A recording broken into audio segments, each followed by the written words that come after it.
Industri jasa keuangan berhasil melewati tahun 2022 yang penuh tantangan dengan kinerja yang solid. Presiden Joko Widodo berharap kinerja yang solid itu menjadi basis yang kuat bagi industri jasa keuangan untuk memperkuat dukungan kepada UMKM dan hilirisasi komoditas yang tengah digalakan pemerintah.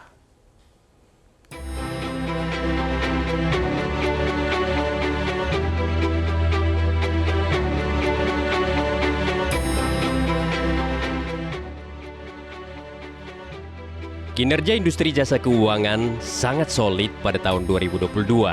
Rasio kecukupan modal perbankan bahkan mencapai 25,68%, meningkat dibanding sebelum pandemi yang mencapai 23,31%.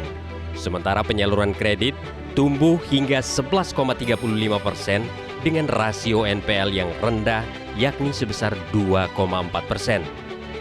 Demikian pula kinerja industri asuransi yang sangat baik seperti tercermin dari premi asuransi umum dan reasuransi yang tumbuh 13,9% hingga mencapai 119 triliun rupiah dan RBC asuransi umum yang mencapai 327%.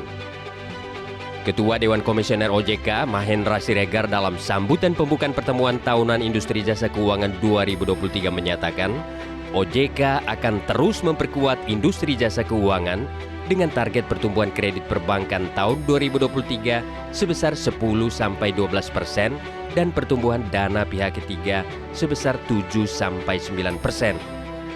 Menurut Mahendra, upaya penguatan akan dilengkapi dengan kebijakan peningkatan perlindungan konsumen serta optimalisasi peran sektor keuangan untuk pertumbuhan ekonomi, termasuk peningkatan daya tarik investasi pasar keuangan domestik dan percepatan perluasan akses keuangan bagi pelaku UMKM.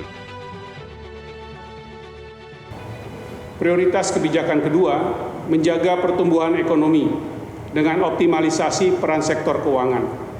OJK akan mendorong sumber pendanaan yang dapat dioptimalkan melalui peningkatan minat investor terhadap instrumen investasi berkelanjutan dan hijau, serta investasi syariah di Indonesia. OJK juga menjalankan program peningkatan daya tarik investasi pasar keuangan domestik.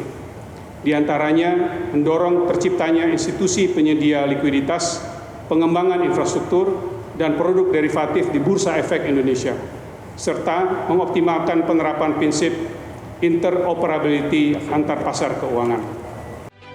Sementara Presiden Joko Widodo dalam arahannya meminta OJK memperkuat pengawasan dan dukungan pembiayaan hilirisasi sumber daya alam yang sedang digalakan pemerintah. Karena hilirisasi diyakini menjadi kunci untuk melompat menjadi negara maju. Menurut Presiden Jokowi, kinerja perbankan yang solid dengan rasio kecukupan modal atau KAR sebesar 25,68% tahun 2022 dan margin bunga bersih 4,4% harus memberi kontribusi juga untuk kemajuan bangsa.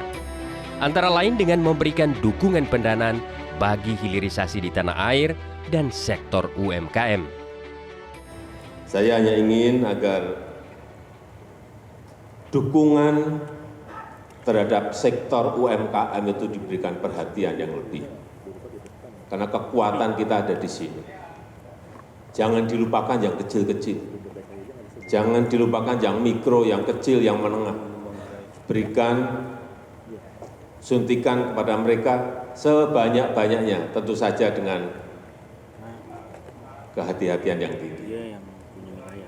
Karena di sektor inilah yang memberikan peluang kesempatan kerja kepada rakyat. Kemudian yang kedua juga tadi sudah disampaikan oleh Ketua OJK mengenai hilirisasi akan diberikan dukungan.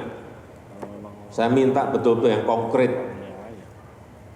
karena masih saya dengar yang mau bikin smelter saja kesulitan mencari pendanaan.